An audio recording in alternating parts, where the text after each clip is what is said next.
Hi, everyone. Welcome back to the Enrichery Podcast. We are talking about decoding the ACT and SAT today. My name is Melanie. I am the area director here at the Enrichery. I am Emily, and I am the location launch director here at the Enrichery. And I am Sharon, and I am the location director for Memorial West, which is on the energy corridor side. Awesome. Yay. So I guess big question, like why this topic now? Yeah. Well, I think because tis the season, right? Yeah, sure is. We just finished up. So it is currently April 23rd. In a few days, our current college admissions kids who just went through the whole process will be choosing their school that they're committed to, which is super exciting. So exciting. Which means that we are starting the cycle over again. Which is very fun. Yes. So we've got sophomores doing test prep, and then we've got our juniors who are finishing up test prep and going into the college admissions journey. So yeah, I think that's why we're talking about it. Yay. I'm excited. Yeah.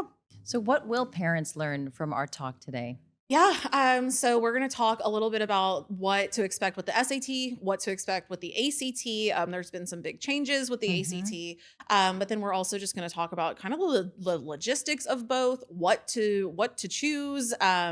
Should you do both? What do colleges look for? All that fun stuff. And also, when should you prep? Yeah, that too. Yes. Yeah, that's important. When I took this test, there was no thing. I mean, I think test prep existed. Yeah. I just didn't know. And it was a whole different ballgame. Yeah. I don't know about y'all. No, I had no prep. I mean, other than school. I showed up. Yeah. Yeah, I Pretty did not. much. I think I prepped for a month. And after the test, I realized that there were a few friends in New York that had prepped for a year. Wow. Yes. Wow. So I did It was not like know a that. gate kept secret. It was gate kept back then.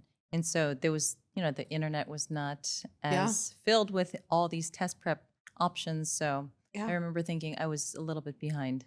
Yeah, I definitely did not feel prepared. No one really talked to me about, I think I mentioned this in our first podcast, like no one really talked to me about college. No one talked to me about the admissions process or SAT, ACT. I just knew that it was an expectation. And then my journey completely looked different from other people's. So I took the tests, but didn't get to use them until way later. So Well, I think is interesting is like the advice we give now. I definitely did the things that I shouldn't be doing. Right. I was taking tests cold. I was taking all the tests. Like no guidance, just going and showing up with my pencil and hoping my calculator that I brought worked. And now it's like there's all these different options and things, which is great. And I think also now too, though, what's nice is we're not just going and taking every test now, and kids actually have more options that fit them. Yeah. But things are so different than when I took that test. I mean, SAT was on paper. Yeah, it was, right? I think everything was on paper back then. And then we had our number 2 pencil. Our number 2 pencil. And remember, if you didn't have a number 2 pencil, then I don't know what would happen, but apparently it wouldn't work. Yeah, I know. The Scantron machine blows up. Yeah. I remember. And you'd have your Scantron, and then there was so many breaks in between. And we're going to talk about the timing of the test, but I swear that test was 8 hours long. Yeah. It just felt like your whole day, and it was exhausting. And I also remember tests kind of falling at weird times too, where they were, in the middle of the summer, and that's the only time you could take it, or at least that's all I knew. Again, I knew nothing. There was probably tests all the time. Yeah. But I think that's the difference now too, is just the knowledge that we have and we can share with everyone. Which saves people time and hopefully money. Yeah. Right. Because they're not taking 6,000 tests. Yeah. So, we've all sat in the director seat. So we have worked directly with students. We've worked directly with parents. Sharon, what is the number one question you get from parents when it comes to the test prep end of things? Well, I got 3 phone calls, and they're looking at a summer test, but it's like a month and a half out. So they think that they can cram, and they actually think that they still have time. And I think these families started online prep. They said, okay, it's not a big deal. You're an A student, you're in AP Calc. And they thought that having the high GPA and having the high maths would correlate to an easy SAT experience. And it was not the case. Yeah. So I think they're starting test prep too late. Yeah. Yeah. What about you, Emily? It's number one question. I feel like a lot of the time parents are confused about when they need to be doing this, or if they're already behind, what are your options? And I think what's nice now is, we know when colleges have application deadlines and things like that. And even if you have a junior coming in right now, there's time, but you have to be realistic about when your test date is going to be and when you're going to apply. And sometimes, the strategy of your application is very different than, just cramming in that test so you can take it in June, right? Because you want to be done. Maybe you need a test in September and that's okay. And it's better that, you have that time to prep and you have a higher score rather than cramming and just having a test and submitting on August 1. Right. And so I think that is a question I see a lot, is like, when should we be doing this? I think there's conflicting advice kind of from all over the board. And, families, their kids go to different high schools and they, get different advice. And so no one ever kind of knows where to go with that. So I think that's the piece that I hear quite a bit now is it too late? Is it too early? What do we do? Yeah. Yeah. I think the number one question I get is, do colleges take both the SAT and the ACT? Sharon, you and I, we were all just talking about, like, you grew up in New York. And so the SAT was kind of the only option. Y'all weren't talked to about ACT. Right. We took the SAT and I got to college in the Midwest and I thought, who are these students that have taken the ACT and what is it? Knowing what I know now, because I was strong in humanities, I should have taken the ACT, but I didn't know that. Yeah. So those are some strategies that we'll talk about today. Yeah, definitely. So both tests have changed a lot over the last couple of years. It's been a lot for, people in our industry to keep up with. And so I can only imagine how much it's been. I mean, I am a parent of a sophomore. Sharon has, kids who are, your daughter's a junior, right? So we're like in the thick of this process. And so I know as a parent, it can be confusing. And so I'm just, thankful that companies like ours exist because, walk us through. Yeah. So and I just think, like, in 10 years, even what it's going to look like. And they're going to be testing on like a hologram or something. Who knows? Like, I mean, we think it's supposed to be Jetsons time now and it's not. So you never know, but I think it's going to be very different. Especially now with like the use of AI and all of these things, like making sure their scores are authentic and theirs. Like there's going to be, it's going to definitely be different. So it's good that we keep up with the changes. And I know when the ACT released their enhanced version pretty recently, like we had to do a lot of deep diving to understand what was going on there. And it's not the same ACT that it was, before it became the enhanced even. And it's not really the same, like, oh, well, do this, then do this type of thing. So definitely different than what it used to be. Definitely. So we talked a little bit about, do colleges prefer one test over the other? I mean, I think the answer there is that, most colleges are going to take either one. I don't think I've run across a college that prefers one over the other. But there's a caveat to that, right? It kind of depends on what a student wants to major in. It sure does. Because if you've got a student who wants to go into a more of a STEM science type major, they really should kind of shoot toward that ACT because it has that science section.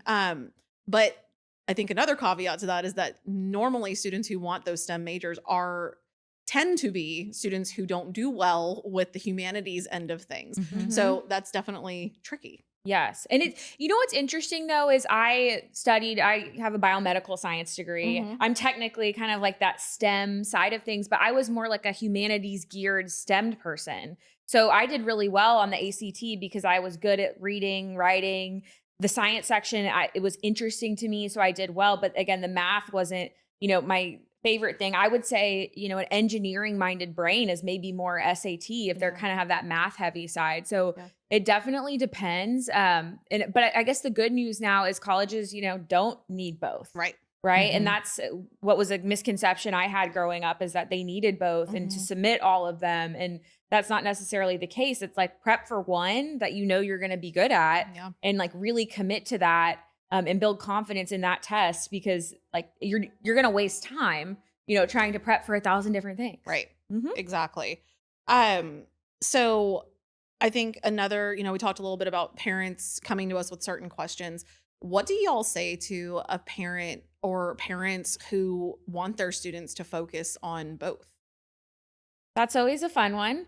Sometimes when we talk to them, the kids have already taken both, and that is what we have. The key point, though, is, you should never take a test cold. Right. So you should take diagnostic exams if you're going to, if you're trying to figure it out. Right. Right. Because I understand the idea of taking both, because you want to know what you're better at, but the official test is not the time to do that. Right. So, when parents do that, I always ask, like, oh, have they taken an official? And if they haven't, we kind of have that room for them to actually take like some diagnostic exams before the process to make sure they're committing to the right one. Yeah. And again, a lot of parents I talk to, when you do say you don't have to take both, you just have to take one, they're like, oh, I didn't know that. Right. And so normally what I've seen is it's just clearing up that misconception. No one really tries to argue with you on it. I don't know about you.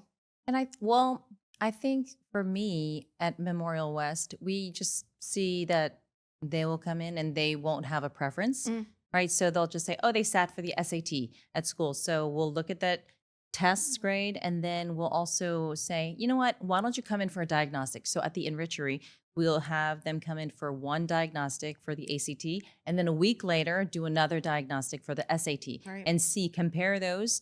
And there is a comparison that tells us what looks better for the college and what looks better ultimately for their application. So after that, we definitely say choose one test, focus on one test. Yeah, yeah, definitely. And I think that brings us to the age-old question of which test should my student focus on, since we don't suggest focusing on both. Our programs are very much focused on you're either focused on ACT or you're focused on SAT.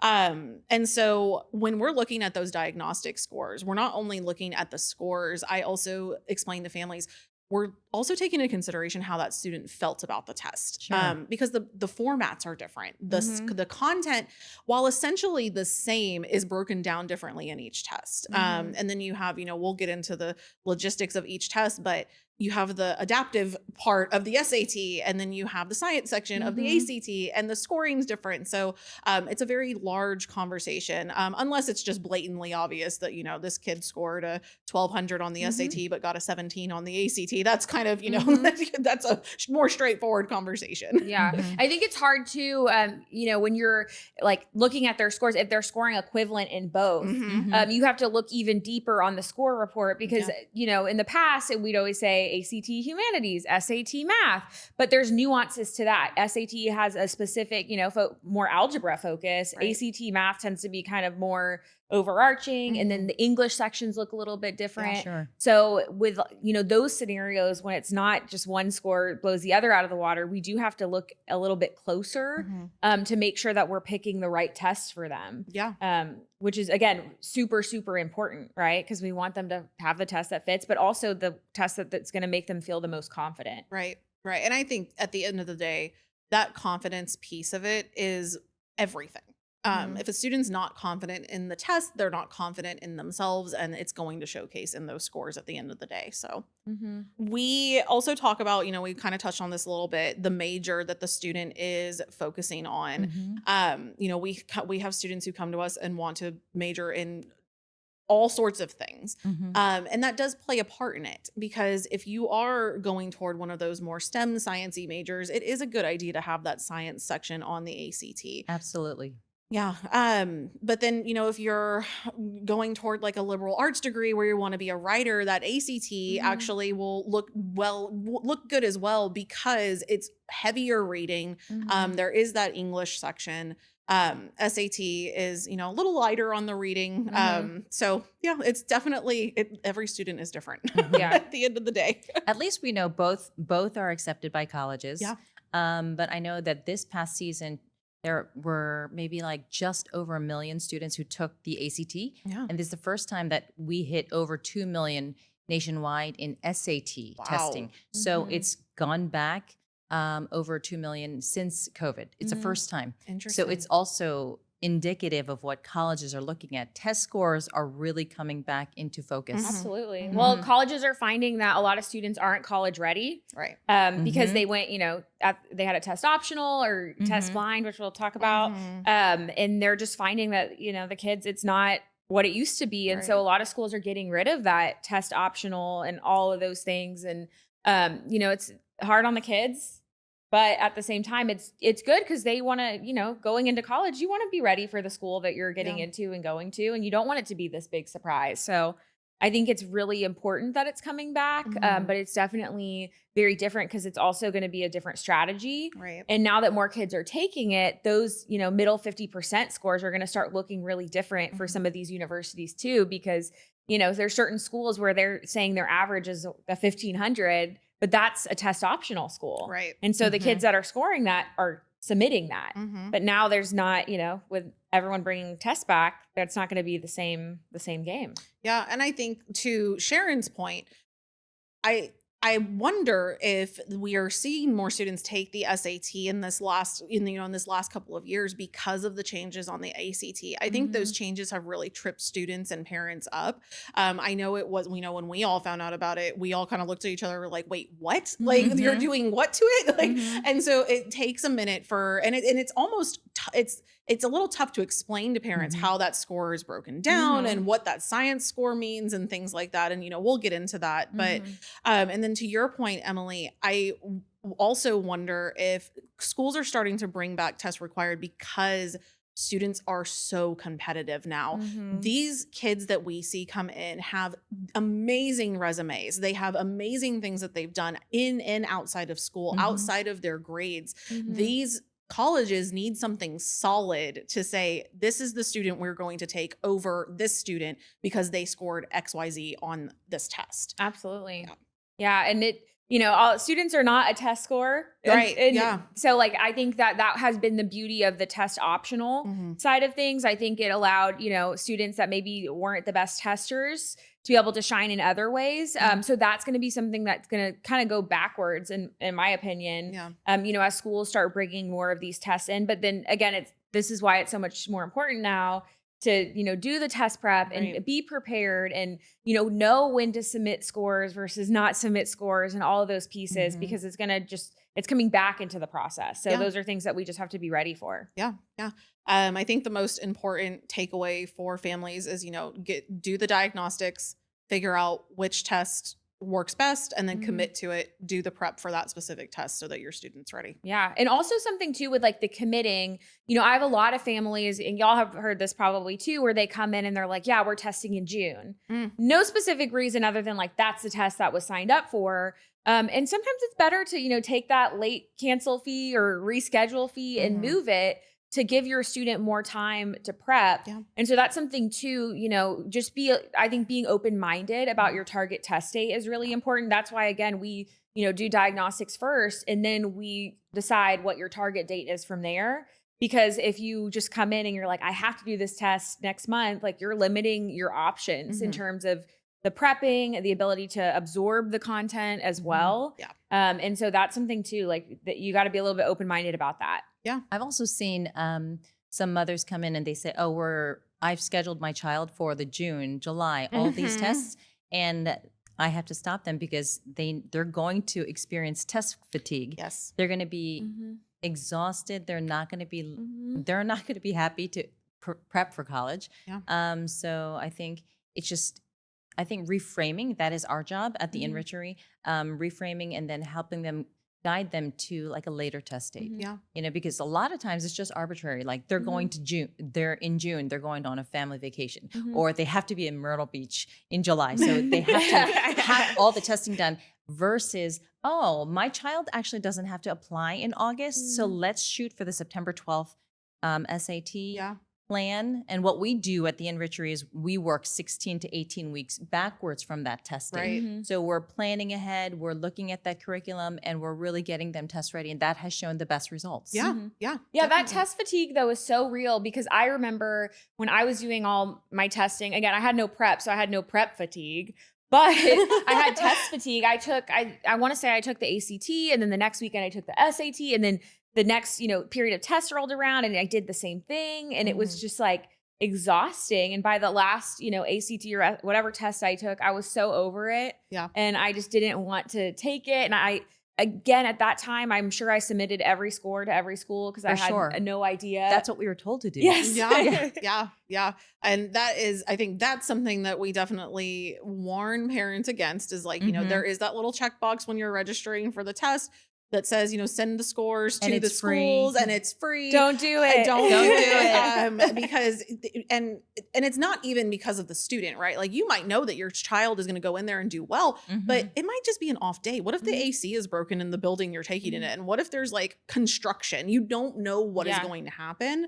And so it's always just best to not send and look to see what the results are and then decide which scores you're going to send. And then if you want to send all of them at the end of the day, go ahead. And that plays a huge difference too, in a school you're going test optional for, right? Like you may have a better chance, based upon your score to not submit it. And if you submit it before you even know what that score is going to look like, again, you're also putting pressure on yourself to have to test again. Right. If needed, because your score wasn't, what it needed to be. And so, yeah, it's a very, enticing box to click because people love free. And again, I think I probably submitted to 1,000 schools that weren't even the schools that I went to. Sure. Anything that looked interesting. Yes. Click, click, click. Yes. But it's definitely a scary moment when you're working with a student in college admissions and, it's time to go submit scores and you're like, okay, we're going test optional. And you open up ACT or SAT and you see that they've submitted to a school that you were going test optional for. And you're like, ooh, like that's not good. Yeah. So I think, just don't get tricked by that box. Yeah, definitely.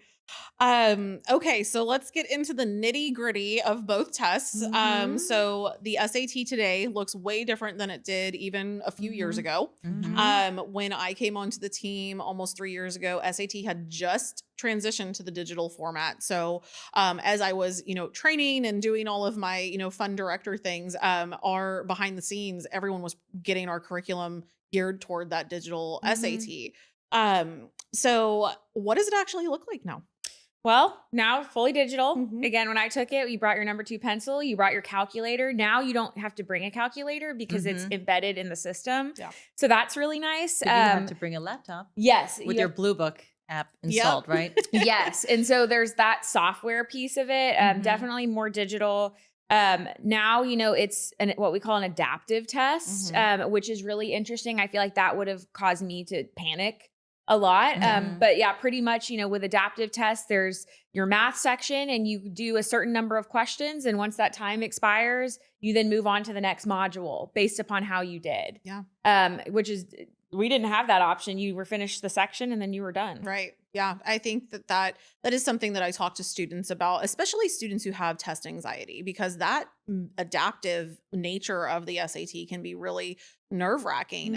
You think you probably feel like you're doing really well, especially in that math module. You feel like you're doing really well in that first math module and you probably are. You get to that second math module and you're like, oh my gosh, maybe I did too well because this is hard now. And so kind of, as we walk through prep with students, we do prepare them for that aspect of the test, just through, different diagnostics and mocks, but also just, coaches coaching them through what that's going to look like for them. And I think with adaptive tests too, just the confidence piece is so critical because let's say you get through, module 1 of the math side of things or the reading and writing, and you're suddenly getting easy questions in module 2. That means, you didn't do well in module 1. So you already know, Sure. Yeah. right? You already know like what your score is going to be and capped at. And I think that could be really hard too, to be like, well, why am I even going to try? If my score is this. So that's something too, that we have that conversation with SAT kids of like, what is this going to look like if you get to module 2 and things are not what you expected? Like, how can we keep moving forward? Right. Whereas ACT doesn't have that piece. Also too, with the sections, you have 2 sections, right? So you have your math section, again, 2 module options, and then you have your reading, writing, 2 module options. Back when I took the SAT, we had a big old vocabulary section, which is gone. Which I love. I did not. Yeah, like you either knew it or you didn't. Yes, right? and I didn't. But with the adaptive, I want to piggyback on that because I think it's great. That's why we need to do test prep. That's why those students going in, whether it adapts well or adapts and raises anxiety, they know what the test looks like. They know what it feels like. They know the layout. They know what's happening in the scoring section. So that's why I tell parents, do not send your kid in blind to these tests. Yeah. Yes, it's an investment, but you have to do some sort of test prep. Yeah. Well, and I think the other aspect of the SAT, Emily mentioned that the calculator is built in, but it's a completely different calculator. I don't know my kids know how to work that calculator because they use it in school. It's the Desmos calculator. I've tried to use, I don't understand. Like, I just don't. Hand me that's a the whole physical thing. calculator, please. So I think in our prep program, we help students, if they don't know how already, learn how to use that calculator. That's and going right. and taking a test blind, you may not know how to use You that. might not even know how to Desmos. find it. Exactly. Right. So you really have to be prepared for what you're going into. Yeah. You know what's interesting too is SAT scoring now. I get it's at 1,600 now, 800 per each section. At one point, it was like 2,400. It was, yeah. You know, it's been different throughout all the years, Yeah. and so that's kind of an interesting change too. Is like that difference in scoring. And ACT has its own difference in scoring too, and all the things now. But again, it looks different than when we did it. You know, it's so funny. I was watching a TV show, and I won't name the show, but it was, some teenagers, and it was an older show, and they were talking about their SAT scores. And one of them was like, "Oh, I got a 1250," and they were like celebrating. Yeah. And I was like, like that's much different from now, the way it is sure. now. Yes, absolutely. Not that a 1250 is horrible, but for, depending on your goals, it might not be great. And so I just thought I was watching it, and I just thought it was funny that they were celebrating so hard over that. It was a different range. Our kids are shooting for, 1,500, 1,600, because they're shooting for those more competitive schools, and because, the landscape looks way different than it did back then. Yeah. And then what's interesting about the SAT is just like the pacing and the timing too. So the test is 2 hours, 14 minutes, ish. It's weird because you actually get more time per question on the SAT. So you don't necessarily have to rush, but I've often heard from students that SAT feels faster than ACT. Yeah. And I think, with the SAT, we tend to have, the questions tend to be a little bit more like of almost like a riddle. And so I think some students struggle with that. And so they end up, using a lot of their time per question, or like overthinking questions as well, which is interesting. Cause I hear that pretty frequently that, people are like, yeah, the ACT has, less time per question, but it just feels longer. Yeah. And it's kind of strange how there's that different vibe for each kid. I wonder if it's because of the reading section. ACT, you would think that it would feel longer. The ACT is faster paced, but the SAT reading section is very much now it is just tiny excerpts. It's a couple of paragraphs, and then you answer one question per paragraph per excerpt. Whereas the ACT, you have to read an entire passage. You have several questions. So I wonder if that's why they feel like SAT is faster paced, but it's because they can move faster. Sure. So yeah. But I think, they can move faster, but maybe a student who wants to use that time, again, they're overthinking, double thinking things because they have the time to do it. Whereas ACT, like, you don't have necessarily the time. So you just have to go with your gut. Right. And so people who can go with their gut, like, it's a lot easier. Again, SAT is known to be a little bit less straightforward and more riddle-like. Yeah. And so I find that to be pretty interesting. Yeah. What do students say about taking the SAT digitally versus what they imagined it would be, other than the timing? I would say, I think the difference is, especially when they take that diagnostic, they don't really know, because you can have your scratch paper, but it just feels different than a pen to paper. Yeah. And so some students are really shocked by that, of like, I couldn't figure out like where to write my notes. I couldn't annotate properly. Whereas some students, they like that because they're like, I don't have to annotate. Yeah. And so I've seen like different reactions from both, with students depending on like what they prefer, but definitely I think it's that like ability to annotate, looks very different than like what it could look like on a paper test. Yeah. Yeah, definitely. I think the biggest thing for just to kind of take away from the SAT is that it does adapt to your student in real time, which can be great for some and not so great for others. So, if you're not comfortable with the SAT, and then, we jump into, if you're not comfortable with the SAT, you jump into the ACT. So, yeah. So, a question for y'all, we have the ACT and SAT both have like the optional writing pieces. And there's some schools that want that, very few. Right. But, do you guys ever have parents that are like, well, they need to take the writing because we had to take the writing? Because I've seen that a few times. I have not had that experience. And it's because I explained to parents that it's really, some military academies want that. I think, if I'm not mistaken, MIT, I think, wants the written part of the SAT.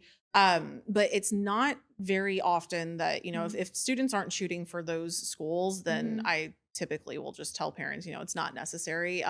Let's not put any added pressure on your student, because essay writing is you're already going to have to do that for the entire college admissions process. So don't throw it into the test taking process as well if you don't need to. I wonder if it'll ever trickle back in, with colleges have all these trends now of like the tests are coming back. We want to see the authenticity. You never know. I would love to see a writing section come back, but I think the grading would be so subjective. Well, and we're also in the age of AI, which I think might make grading easier, but I don't know what that looks like. As far as like testing goes, we already worry about students using AI with, just in school in general. So I don't know what that would look like. It'd be interesting though. Yeah, we'll see. Maybe we'll be sitting down again in 10 years doing this and we'll be like, it is completely different out there.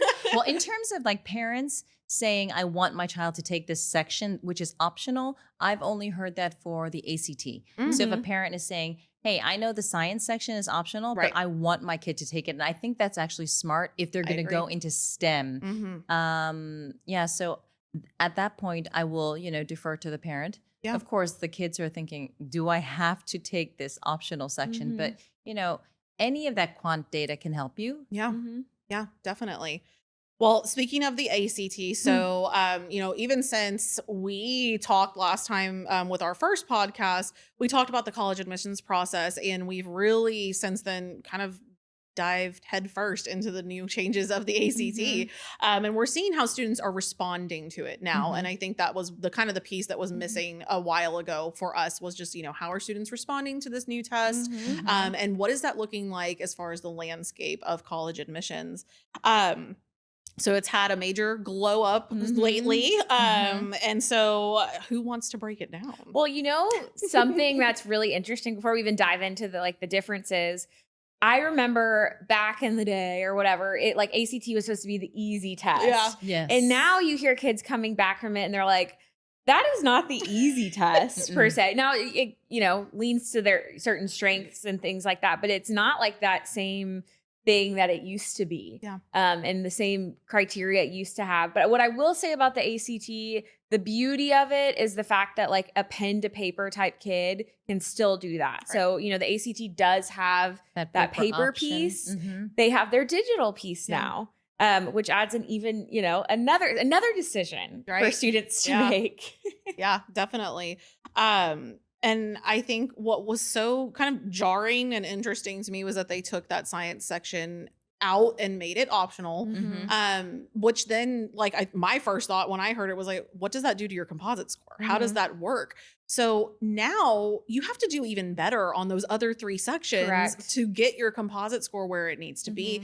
And I think that is a worry for some students. And so, again, that's why we do diagnostics to see what that looks like. I always encourage our students to do the diagnostic with the science section. And then from there, let's decide what that science section looks like. I also encourage a paper test first. Historically, students test better on paper. Absolutely. And so, let's try the paper version first. If you do decide ACT is the way to go, we can try the digital end of things and give you a feel for that too. And then we can make a decision. And I think when the science section became optional, it looks more like a 2/3 reading English test, right? So that's something that we need to keep in mind as well. Yeah, that's a great point.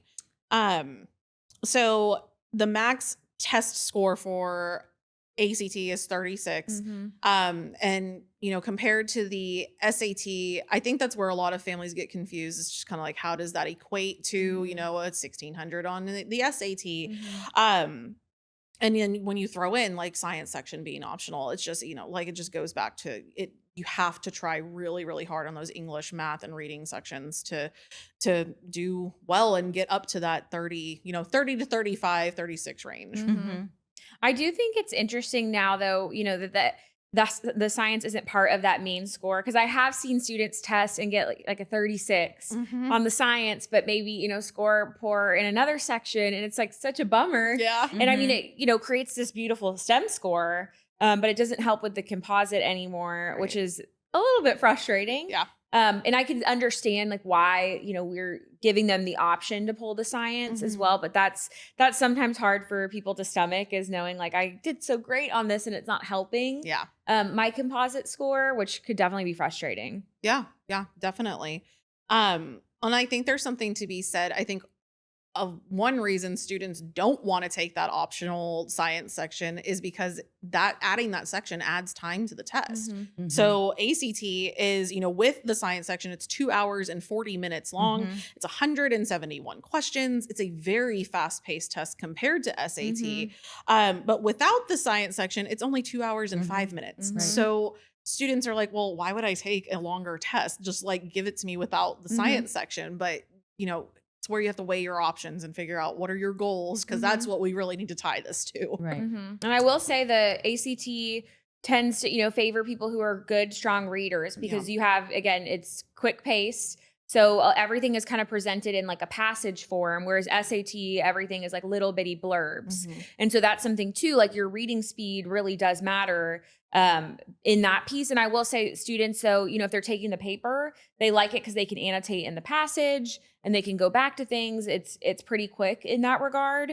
But that's definitely something to, you know, that makes a huge difference in deciding which way you want to go. And also the ACT is linear, right? And it's not adaptive. So those students who are worried about that module 1 versus module 2, ACT is nice because you get the whole section. Right. And then you get your, you know, certain time in that section to actually focus on that section. And even though it's quick, you know, at least you're not like being pushed to a new module before you're ready. So I guess that's the nice part about, you know, the linear side of it. Yeah. Yeah.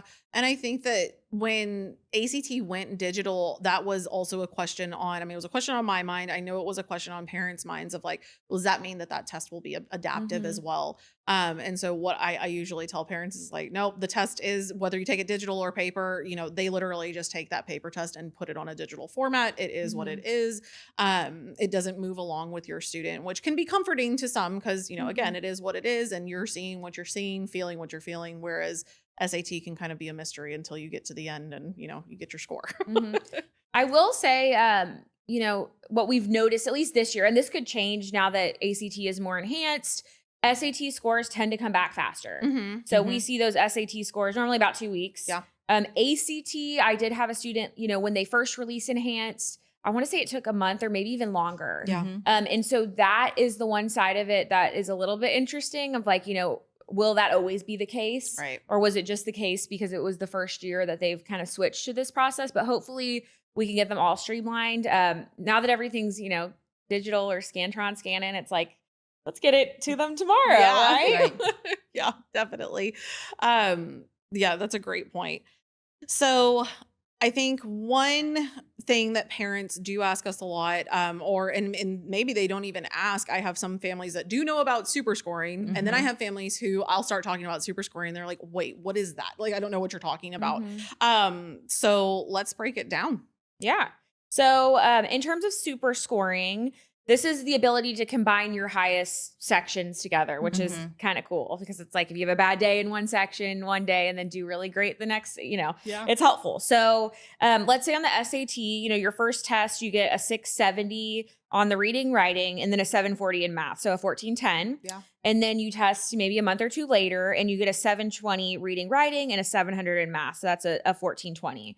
That super score, if you took, you know, the two highest sections of each one, you would give yourself a 720 for reading and writing, and then a 740 for the math, which is a 1460. So that's an advantage to be able to super score because you know, have a higher score than what you had on the separate one. So that I think the beauty of the super score is it allows you, like, if you do have kind of a bad day, like to, you know, maybe on the next test, be able to use that to be helpful. And you can also super score on the ACT, and yet we need to remember that not all colleges accept a super score. So we need to remember parents don't think that you can always super score. Yes. Right? Yeah. That is a common misconception. You explain it to them and they're like, oh, that's great. It's fine. You know, We'll they just can take a couple of tests and, you know, they'll be good to go. Well, if you're shooting for a school that doesn't allow you to super score UT, you know, that is, you know, not going to help. So it can be a strategy for certain schools. Not all of them, some students will pick only schools they can super score with. Mhm. Like some people have that strategy. Yeah. Some people, the super score, they don't need it. So I think the ability though to do that with both tests, if a school allows it, is awesome. Again, who knows in the next 10 years what schools will do in terms of super scoring. I feel like it's not, it's common now for schools to kind of change their mind. So that should be interesting. But I will say ACT, super score, English, math, reading only. So doesn't include that science piece anymore. Yeah. Yeah. Which I think, can be either a good thing for some students or not so great for others. And could be a deterrent for some students as well when it comes to the ACT. So, we talked a little bit about super scoring. We've mentioned test optional a few times. So what does it mean if you submit above the 50 percentile at schools like A&M, Baylor, NYU? Those are competitive schools. So if you're submitting a score that's above that 50 percentile, you have a good chance. Just depending on, and of course these schools are also looking at your admissions as a holistic point of view. So it's not just your score that they're looking at. Those schools are also test optional. And so if you don't score above that 50 percentile, you do have the option of not submitting your score, which, Emily, you were saying earlier, can be really great for students who do struggle with testing. But it does come with its disadvantages as well. And I want to backtrack here for families who are listening at home. Each school, after that admissions round, they will publish that middle 50%. So that's public knowledge. You can go into any school website, you can see, of all the students that applied, this is where the 50 percentile lay. So then you're looking at, so if my kid doesn't have that number, we want to go test optional. That's what it means.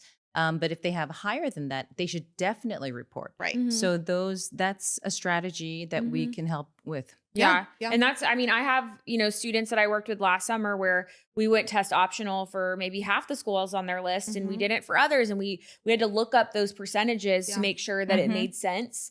And I will say it was a huge asset to the student's application to have that strategy. So absolutely. Again, there's that scary button, submit, all your test scores, don't, because then you don't have the option of the test optional strategy. But even with test optional, now there's what we call test blind. And that's something that I had never really heard of before, but that's when, schools won't even look at scores. So like the UC system, California, they're not always looking at those, which is very interesting. Yeah, it is interesting. I had a few students apply to a lot of the UC system schools. And their feedback, they applied to other schools as well, but their feedback was, these were high achieving students. They got great SAT or ACT scores. And they were like, I hate that I cannot submit my score. They want to report. Exactly. And so, but it works out for students who are not great test takers. And so, University of California definitely has a very holistic approach to their admissions, which I think for a lot of students can be really good. Yeah. And then we have schools that are test required. So we've got UT, Purdue, Florida public schools.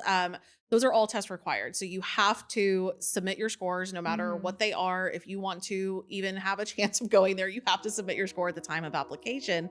And that can be nerve-wracking, I think. UT is a newer thing. They just did away with their test optional policy last year. And I know that sent a lot of families into a panic of like, we were counting on test optional. Wait a minute. Right. I think though this category is going to get so much bigger of schools that are test required now. Like especially again, schools are not seeing that college readiness that they're wanting from the kids, and they need a little bit more concrete data. Yeah. Right. And I think I get it, like why we're doing this, but that's definitely going to, I think, shift quite a bit, right? In the next few years. So I've had families who will come to us for the college admissions end of things in, sophomore year or toward the beginning of junior year. And they'll say, we're not going to do SAT, ACT at all. We're just going to do all test optional. And when it comes to the, actual admissions, like submitting your applications, that can be okay depending on the schools you're applying to. But what I really want parents and families to understand is that those scores are not just for admissions purposes. Those scores tie to scholarships.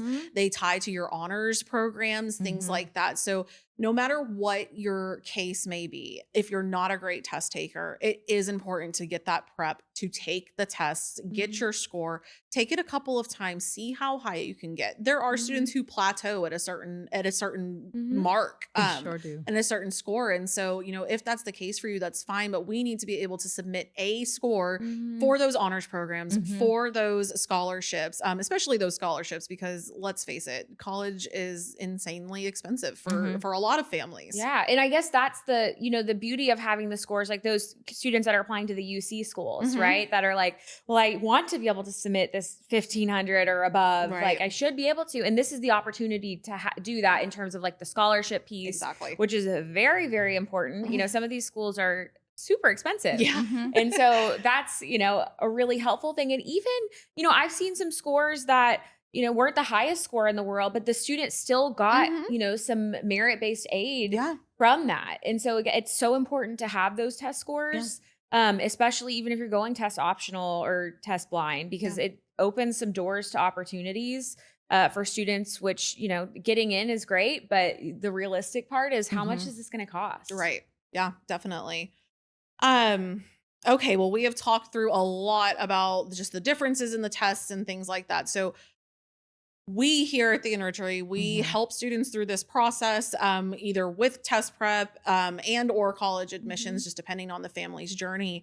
Let's talk about what that program actually looks like. Yes. And I love our test prep program because I feel like we get to see the kids through the whole entire process. They're not here with us for 2 weeks or cramming for a month. Yeah. They are here for 16 weeks. Yeah. Right. And so during the process, we see these kids for 16 weeks, sometimes a little bit more, we might give them a little bit more time depending on what their schedule looks like, but about 16 weeks, when they're coming in for one-on-one sessions for 2 hours, with their coach.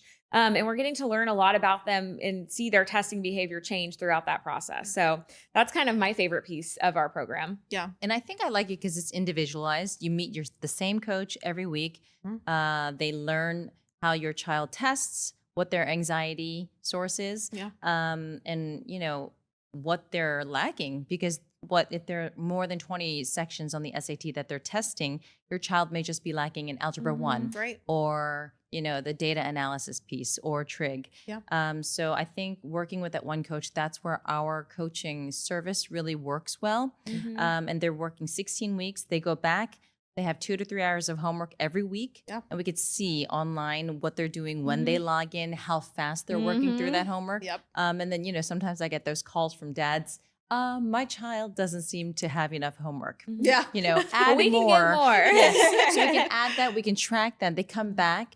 And then after every 4th session, they have a full-length test, right? So they have a full-length mock by the time, and by week 16, that is the week where they're taking that official SAT, right? So they're ready.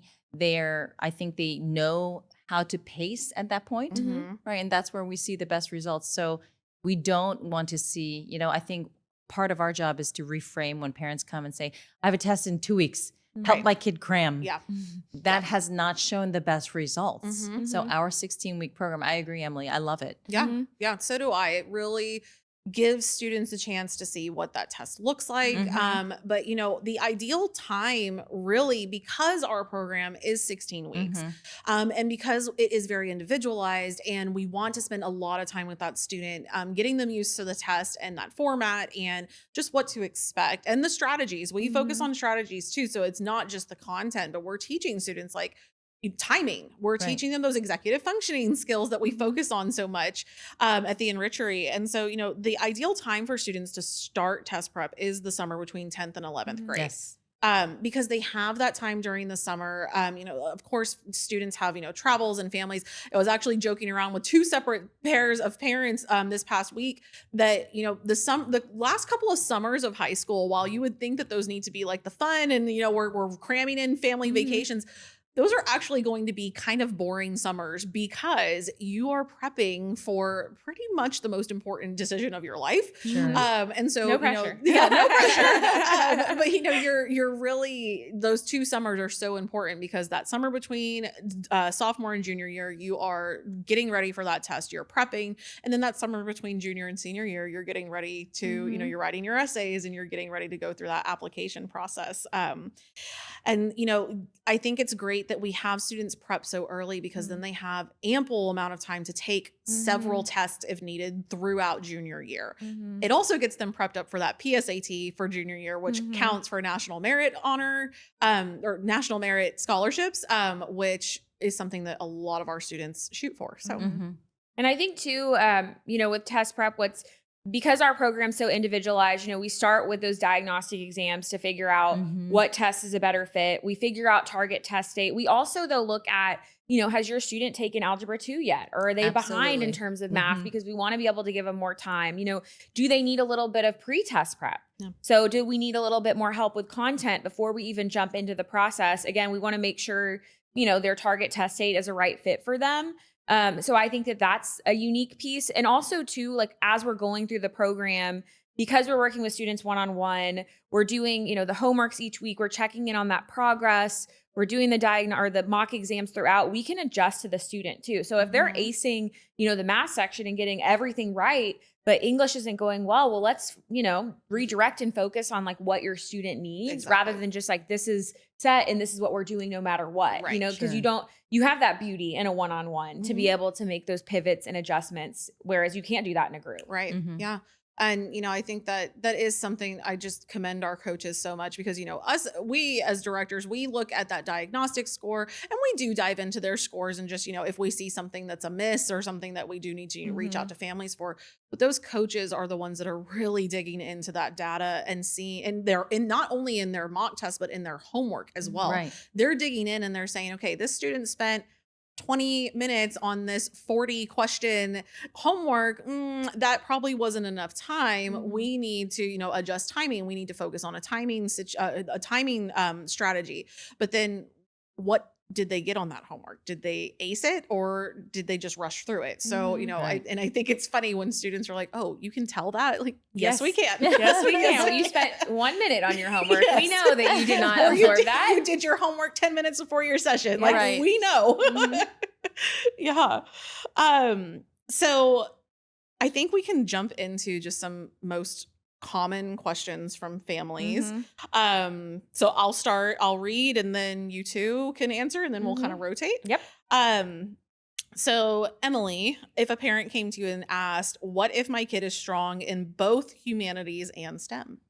Ooh, take diagnostics first.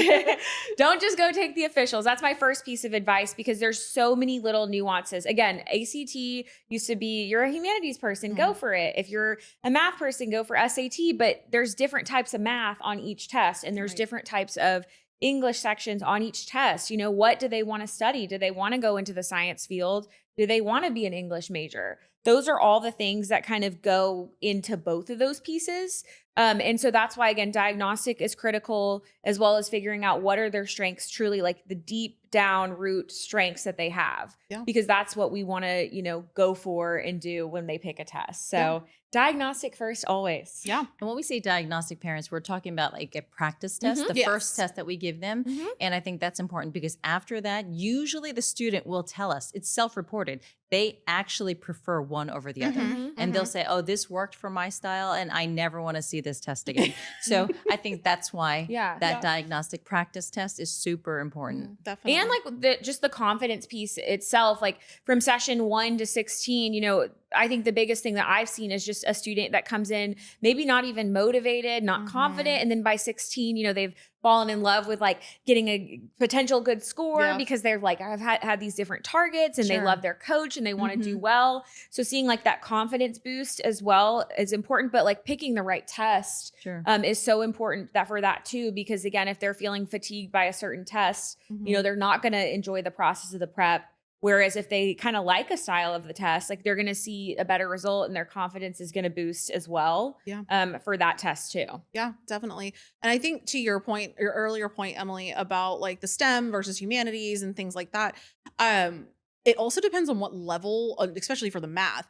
it depends on what level of math your student is in at that Absolutely. point. In Correct. sophomore year, if your student is at geometry, which is the on level kind of just like the normal path a student will take, they may struggle a little bit with test prep because those tests have trig, algebra 2, even a little bit of pre-cal. So our students who are in either algebra 2 in sophomore year or even higher, they tend to do a little better on test prep and they're not as anxious. But I think that's also the great thing about our test prep program is we meet students where they're at.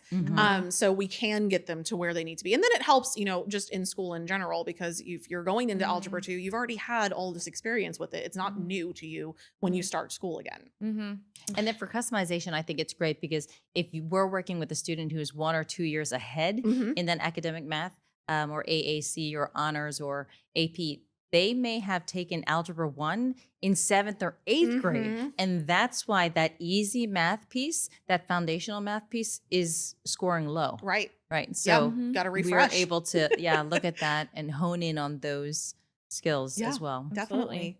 So Sharon, how many times should a student take a test?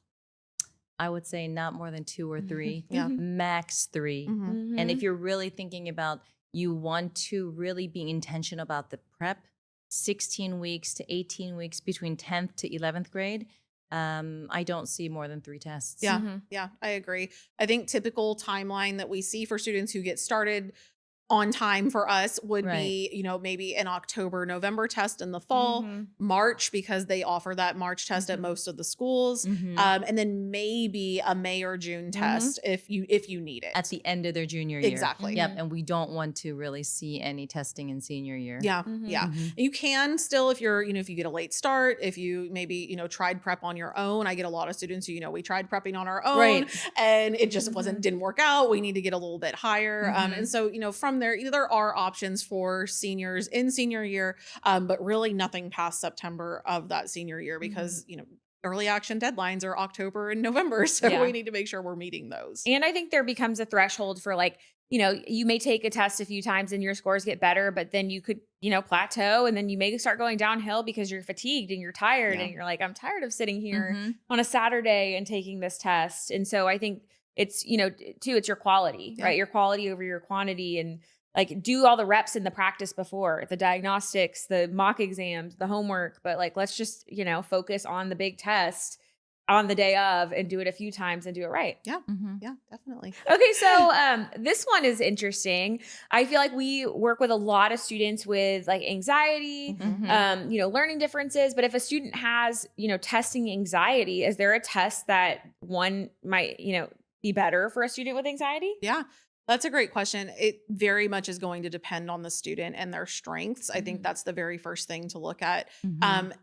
I lean more toward SAT being less anxiety ridden because it's longer, 2 hours and 14 minutes. And that is really the straightforward. It is only 2 hours and 14 minutes.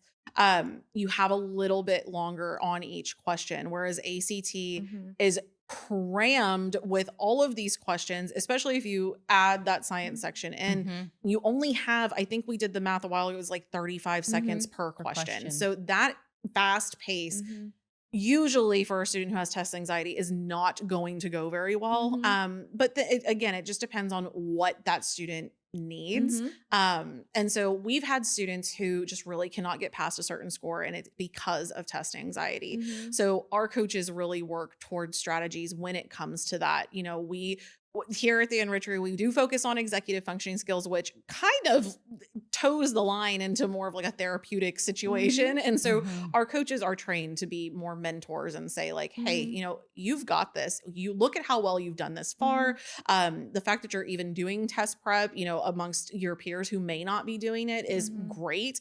Let's hone in on the areas that you're strong with, and let's hone in on those so that you don't even have to think about those areas that maybe you're not so strong in. What's interesting is a lot of students now, again, gear maybe towards SAT if they have test anxiety. I remember though, whenever I was in school and we started introducing digital tests, that would give me test anxiety. Yes. And I remember I took a chemistry test for the first time on the computer and completely shut down. I couldn't even remember a thing. Yeah. And it really, really panicked me. So for me, ACT would have been the move if it was the same time. I guess in terms of ACT, the timing is a challenge for students. I think chronic overthinkers might like ACT better because they don't have the time. Like if they're aware of the timing, I think if you're knowledgeable of that, and you know that you just have to move quick and you don't have time to overthink everything, that could be a benefit. Or, again, the pen to paper type of people. But that's very interesting because, again, it really just depends on what type of test anxiety they have. Like it's different for every single kid. It's not the same. Definitely. So what about the PSAT? So we talked a little bit about the PSAT, namely that PSAT that occurs in junior year. It's tied to national merit scholarships. How is it different from SAT? It's scored differently. Yeah, well, scoring's different. It still has that adaptive piece to it. It can play into the national merit side of things. I will say, this is not the answer to your question, but in terms of prep itself, sometimes it's really good to be targeting like that October SAT. Right. Because I always say it's like two birds, one stone, right? You're getting a little bit of prep for both. Because you're going to have to take it anyways. It's kind of nice to have like that prep under your belt. In junior year. Fall of junior year. In the 9th and 10th grade, I think then the 8th grade PSAT, those very much are practices. It's just getting you used to what that's going to look like. And it's interesting. Did they have PSATs in New York? They did. Yeah, absolutely. Yeah. You know what a common misconception though that I've seen with PSAT, because again, some schools have the option to take it in 8th grade and then 9th grade and 10th grade. But after you take it, they'll send you a report like you're potentially at, national merit level. Like they'll kind of give you this indication that you're at that level. But then, I've worked with parents who are like, yeah, my student got national merit their 10th grade year. And I'm like, no, it's only 11th grade where that score matters. So I think also too, understanding that 11th grade year is like the most important one, for the PSAT in terms of like, if you're, targeting that national merit, it's junior year. So all the other times before it is practice. And I will say the 10th grade year is nice because it kind of does let you know what you're working with. And I think parents should use that 10th grade one as a tool to understand like when we maybe need to start prep too for my student. Right. That's and like what we're aiming for. So it's a practice test for the student, but it also should be kind of a metric as well of like, what are we, working with here? Like we should take that score seriously so that we know, how to prep into next year. Yeah. That's after then that fall of sophomore year. And that's why I think the best time when I see families coming to the Enrichery is spring of that sophomore year, when they start with our test prep program that like naturally goes into college prep, goes into our college admissions workshop. It makes so much sense because we see them for a year and a half. Yeah, definitely. So I think takeaways from today are, SAT, ACT are both very different tests. They are looked at equally at every college. Sure. And it really is going to depend on who your student is, how they test, and what works best for them. There's not a one size fits all for these students. Definitely not. And I just say, like choose one early, do your test prep intentionally, and then, go with that. Yeah, definitely. So pick one test, commit to it, do the prep for that test. Start before junior year. And then prep like you're going to submit those scores. So I think one thing that we see that we really didn't talk about, students sometimes will take their mock tests with us and not take them as seriously because they know they're not going anywhere. Right. But I tell our students, hey, take this test seriously as if you were going to have to submit that score to UT or A&M or wherever it is you're trying to go tomorrow. Just to, drive that seriousness of test prep. Okay. What is one thing that you want parents to walk away knowing today after they've watched our episode? Ooh, I think just being knowledgeable about the process, like when things should start, knowing the differences in tests is helpful, but just also being understanding that your student may not do the test that you think that they should do. Let the numbers and the data kind of decide, let them be an advocate in what test they want to do.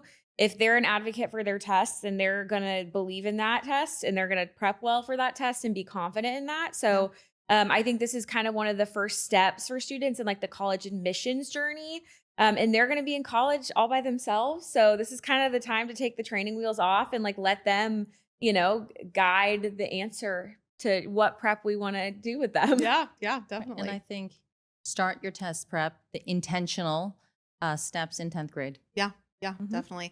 I think my one takeaway I hope parents take from this is just, kind of playing off of what Emily said. Your student is an individual, and the comparison game, the college admissions test prep is not time to play the comparison game.